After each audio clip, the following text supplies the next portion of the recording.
Welcome to NCBA's Cattleman's Call podcast with host Lane Nordland. Hello, everyone. It's time for the Cattleman's Call podcast. Lane Nordland, happy to be with you here today. And the weather is lovely outside here in Orlando, Florida, when we had this conversation during CattleCon 2024. It's actually about the same temperature as it is in home for me. What about you, Matt Makens? Yeah, it was about the same. Yeah. Denver was mild, and here has been pretty mild. Although watching the weather folks this morning on the television, talking about how cold it is, bundled the kids up. Yeah. I'm like, no, Yeah. my kids would be T-shirts today going to school. It's been great trying to get or when you go out to dinner down here because nobody really wants to sit outside. Well, that's true. And and every restaurant I've been to, I'm like, we'll sit outside and we get seated right away. So I bet. as you heard, Matt Makens, meteorologist, joining us here today. Of course, you've heard his voice on the podcast and on Cattleman to Cattleman and the National Cattleman Publications. And Matt, as we're down here in sunny Orlando, it's been quite the start to 2024 weather-wise. That was quite the cold snap we saw here a few weeks ago. Yeah, for parts of Nebraska, it was a longer duration cold event than it was last year, and even though last year got a lot more headlines, this one was a little bit more impactful. So that's just one example. I mean, there were impacts everywhere else because, freezing rain and snow down through Oklahoma and the Osage. So, big impact there in January as we kicked off the year. Or here locally in Florida, we had a lot of rain to kick off the year. So, yeah, it was definitely cold up there in Montana. And, the big question is the ground going to freeze with this? Our ground's not froze up there. Our crowds are just mucky, and which is good to get some moisture in the ground, though, for sure. That definitely helps. El Nino is kind of the booger because it's kind of known as the mud producer across the north. You're much milder. I would put up with more mud, though, Matt. I could put up with some mud. But, it does seem, we've caught up the last year several times talking about El Niño, La Niña. So where are we at right now? Obviously, we know that these are forecasts. These are predictions. We're watching weather models. We're looking in the past to see what these trends have been like. So when some people hear El Nino, they're like, oh, this is exactly what we're going to get. But the more you dive into it, obviously I'm not a meteorologist, I'm not a forecaster, but I so much enjoy talking to you and learning more about just these trends. But where are we at now here as we move through the first part of 2024 and reflecting back on the weather patterns of 2023? Sure. Today, El Nino's already passed its peak, and it's already quickly on the decline. And depending on where or how you measure this El Nino event, there are some atmospheric signals that already suggest we're into La Niña, or at least it's crossed that line toward that direction. So where we are now is this El Nino event is tapering off. And part of that is normal. Comes with the season, January, February, March. That's typically when it declines anyway. So that's not out of the ordinary. And with some hindsight, the last time you and I sat down was in San Diego. Yeah. So that was, mid-July. Yep. And we had talked about kind of that very thing, how every El Nino is different. This flavor is probably more kind of moderate to weak than the strong stuff. And even though this event was fourth strongest, technically speaking, since 1980, it certainly hasn't acted like it. It's been much weaker. Yeah. And so what were some of those factors on why maybe it didn't last as long in some people's opinion or whatnot? Because there are a lot of armchair quarterbacks out there, especially on Facebook, talking about weather, especially in the agriculture community. But what were some of those influences on why maybe that was not as what we expected it to be? The ocean itself was right on par with forecast. Super strong, and that's in the ocean, and that's where you measure your El Nino or La Niña. It's that difference in temperature in a part of the ocean of the Pacific. This one never really evolved in the atmosphere. So a lot of cases, the atmosphere will react to the ocean, and they're like lock and step. They're dancing together, beautiful two-step, okay? This year was kind of a chaotic swing with a new pair of dancers. It was, the ocean did its thing. The atmosphere occasionally was on pace, on beat, but never really fully embraced it. And we could do 3 podcasts about why, but just some bullet points on why would be, historically, we go through these 20, 30, 40-year cycles. And within those cycles, El Nino will be more prevalent or La Niña. And we happen to be in a cycle since the late 90s where La Niña is going to be far more common. So that's one factor. Another is a lot of times we measure El Nino in the central Pacific, right along the equator. And a lot of times you want the northern Pacific, so around Alaska, the west coast of the U.S. You want that ocean to kind of mimic that and work in tandem. This time, that ocean never really changed. So really the only variable that changed with this event was the ocean right where you measure it. Nothing else globally really helped to support it. And without, that support system, it's on its way out. So the big question is, when can we expect maybe La Niña to appear? What may that look like? What do the trends suggest? Usually, whether it be La Niña or El Nino, you don't really worry about it until fall, winter, and spring. Okay. That's when you have the biggest impact. But with that said, this event likely kicks in by the summer. Okay. And that will bring some impact to summer. It'll bring impacts to corn late in the season. It'll bring impact to grazing by midsummer. And so it's rapid. If you would compare, if you will, this kind of trajectory we're on to some of the years in the past, that would suggest La Niña's here by July or so, June, July, August, so midsummer. And then if you look at modeling, there's some indication that it will be a little bit faster than that. And I wouldn't argue with the modeling based on everything that's happening and how quickly this one's ending. So bottom line is sometime this summer we'll kick off La Niña and see those impacts. So for our friends that, because everybody gets confused between La Niña or El Nino sometimes, but obviously different areas of the nation and the world are affected differently by this with dryness or moisture. What is that pattern going to look like here for the continental U.S. when we're looking at what that weather pattern may be with La Niña, especially if it's going to start a little earlier than normal? Sure. The kind of the most general of the regional impacts, El Nino brings water to the south, drought to the north. La Niña kind of does the opposite. Drought to the south, moisture to the north. That's very, very general. And you can see those generalities globally too. So cattle production in Argentina, mostly northern, southern Brazil, into the corn. La Niña brings them drought, much like the southern U.S. Australia is the opposite. El Nino dries them out. La Niña makes them wet.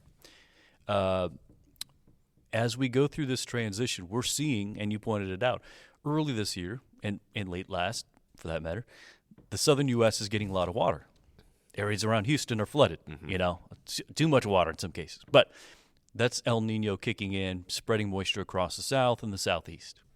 As we go through this transition, we will watch as still some good spring moisture here in these areas, but then through the summer and the fall, you're going to see that drought come racing back, and people's memories will be like, I remember a rain earlier this year, but we're right back in drought. Yeah. So for them, they'll be like, that El Nino didn't do anything for us.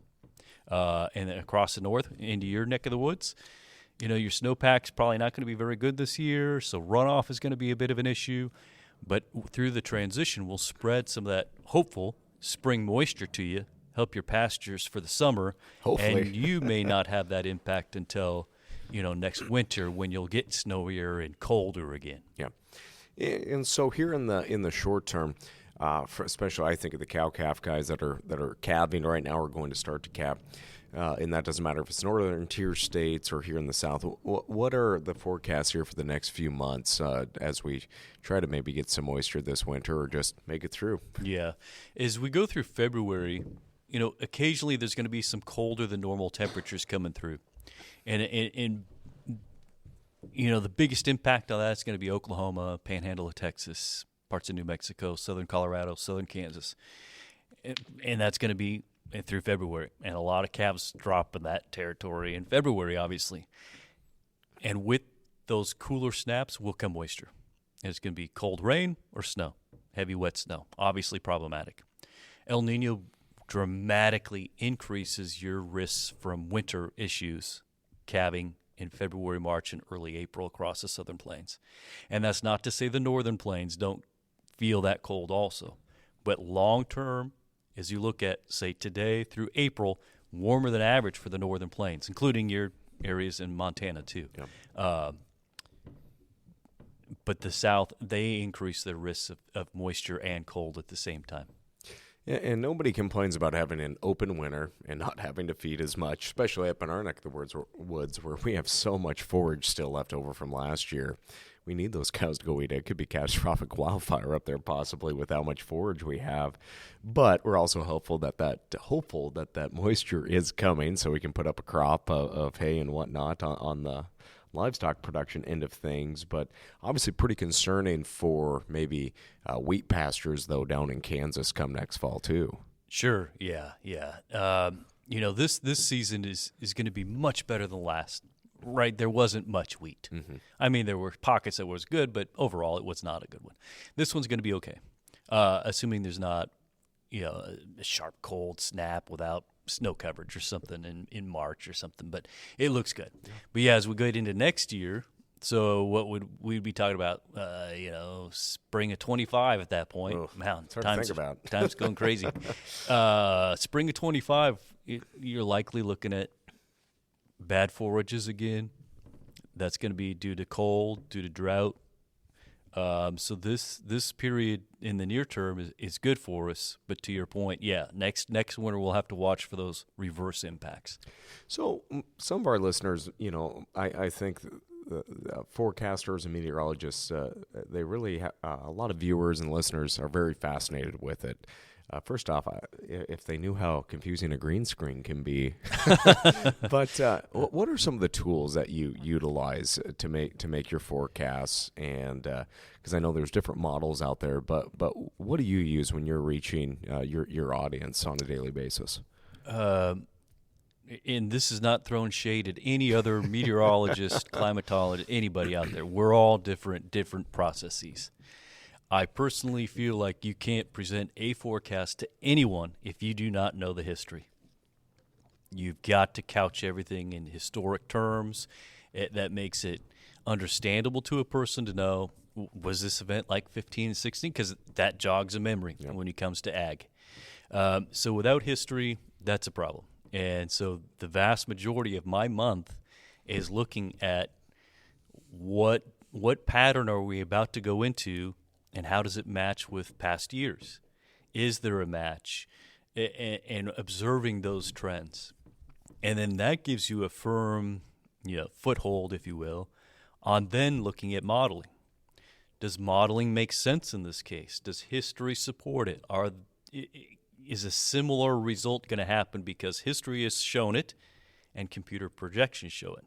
I think all too often you'll get a lot of forecasts where it's all model-driven, and I see a lot of those floating around, and it just doesn't make sense. Mm-hmm. Like right now, to call for a lot of cold in the northern plains or throughout Canada, that doesn't work in El Niños. And yet I see those kind of forecasts a lot. So there's the historic element, and we have great databases for this, global, U.S., all that kind of stuff. You can go back more than 100 years and a lot of precip records for the states. That's very accurate. So huge data sets. And then bringing in all this new technology, new modeling.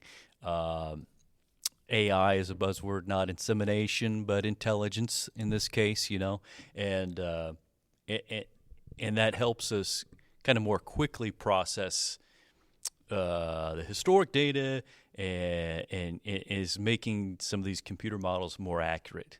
But there's all kinds of tools out there for us. I think, just as a quick aside, not necessarily that I will use it day to day, but there's a new methane satellite that's about to launch. CU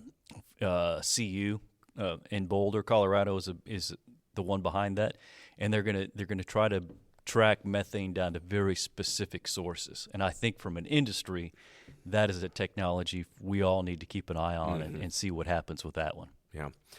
And, you speak of tools. The one tool that I really have learned to dislike is the weather apps on my phone. I don't think they're reliable whatsoever. It could be 15 minutes apart between my house and my father-in-law's house, and it's a totally different forecast. Sure. And it could be the same app. Yeah. And is that because it's a computer that's just generating readings and there's no one to interpret it? I just don't trust it. I would rather read your reports and summaries and just look at what my thermometer has to say. I know the wind's going to blow in Montana. The app's accurate on that. But well, I guess, what are your thoughts on mobile phone or web-based prediction weather service? Depending on the app, some are really garbage. They just are.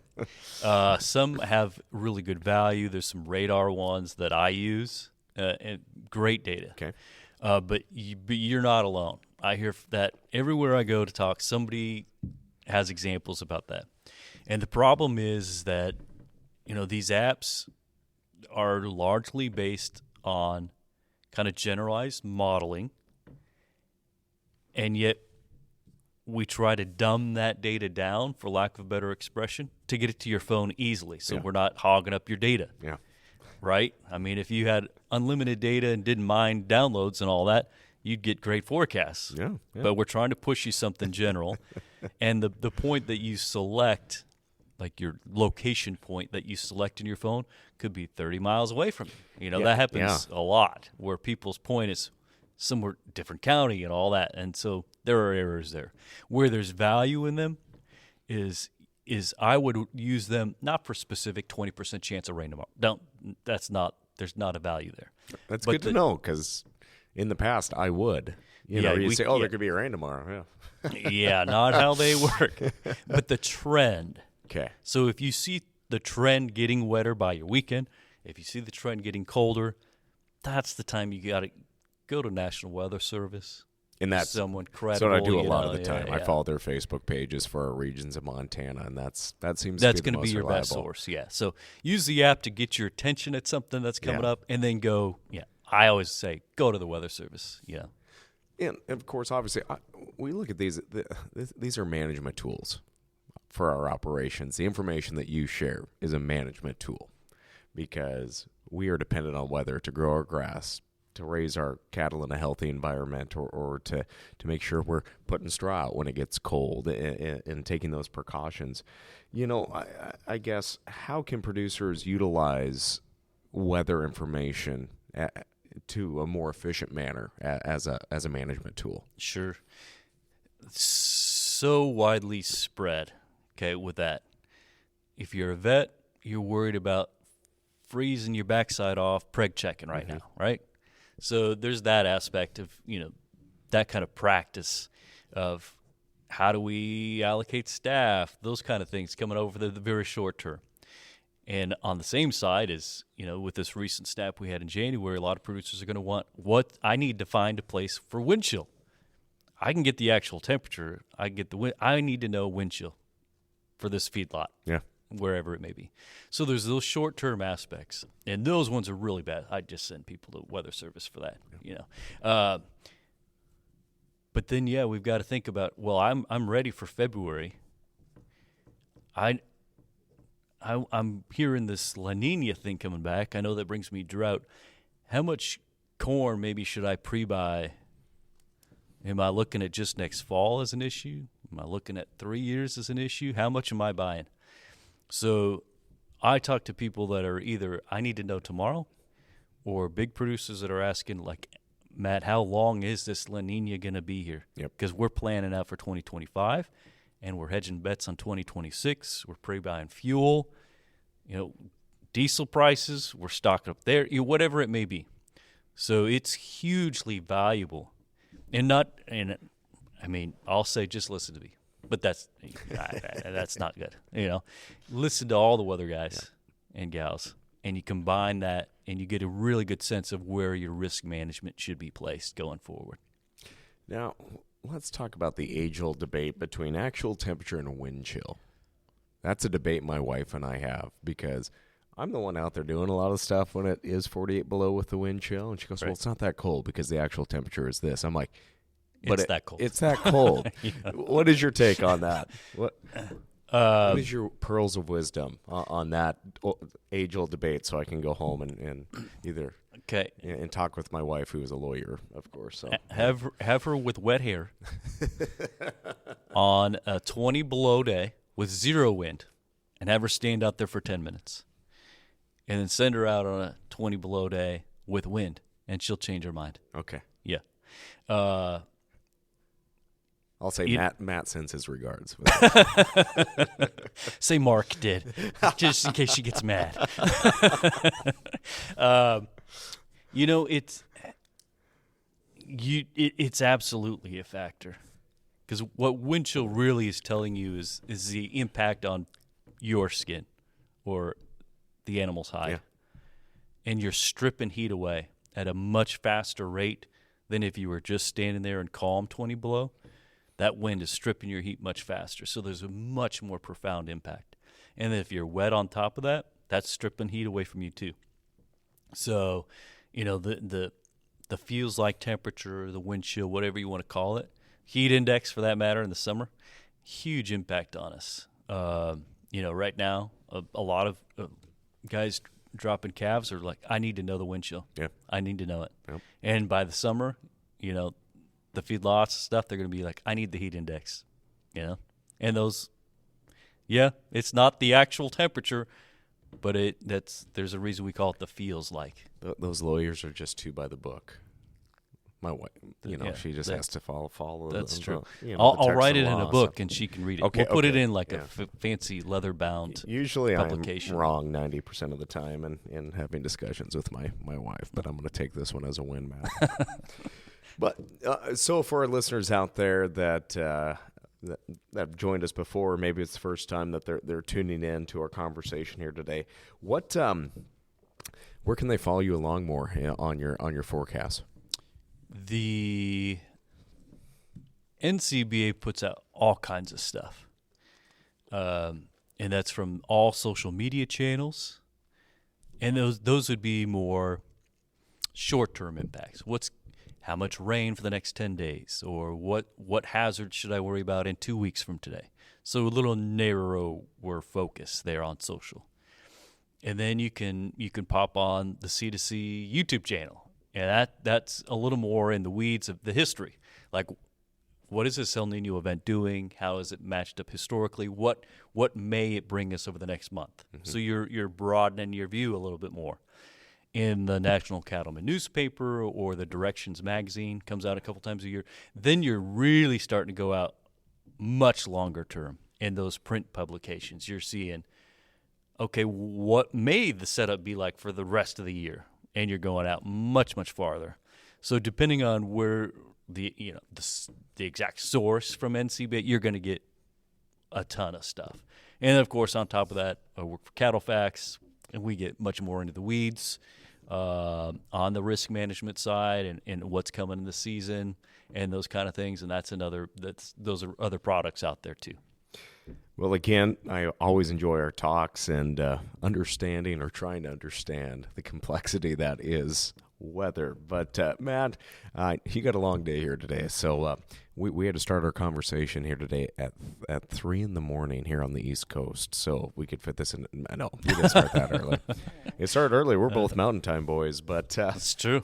It's early on our body clocks. Although your wife would say there's no such thing as a body clock. Well, she is currently 8 months pregnant, so she doesn't sleep right now either. We're not going to sleep for a while. Well, then don't do the cold hair and the cold trick. Yeah, no, we would, won't do that. Everybody's like, we're surprised you're down here, Lane. I said she told me to come, so I came down here. So we're She needed a break from you. She needed a break from me. But Matt, any last thoughts you'd like to share with our listeners here today? I think a lot of times people may be not afraid, but intimidated or shy or anything to ask questions. You have to ask questions. All these events are different. You hit the nail on the head. One El Niño, why didn't this one act like the other? Just ask. Me or whoever else you follow. We're in the data. If something doesn't make sense, just ask. And I wish people would ask more questions. It would help them understand, and then maybe it opens resources for them to make better decisions. Not that they're not making good decisions, but maybe a more informed decision in some cases. So just ask those questions. Well, again, friends, check out all of Matt Makens' forecasts and information on all those different platforms brought to you all the time. They're on all those NCBA Facebook. I don't sleep. I don't You go don't to sleep? bed. Yeah, I didn't think you did. No. 20 because I'm like you. We're just there. yeah, you should just start. You should start a new app then and just start uploading. Like Oh, I should. maybe Yeah. I'll just give you my location and you can send me texts every half hour. There you go. It's 2 a.m, but we're the Your wind's wind chill picking just up. dropped 1 degree. It's 38 below now. Honey, it's 38 below now. Matt says. Well, Matt, thanks for joining us here today, and have a great time here at CattleCon. You bet. You too. Well, friends, that will do it for today's Cattleman's Call podcast. I'm Lane Northland. We'll catch you next time. Thanks for tuning in to NCBA's Cattleman's Call podcast with Lane Nordland. For more information, visit ncba.org and make sure to subscribe to the podcast today.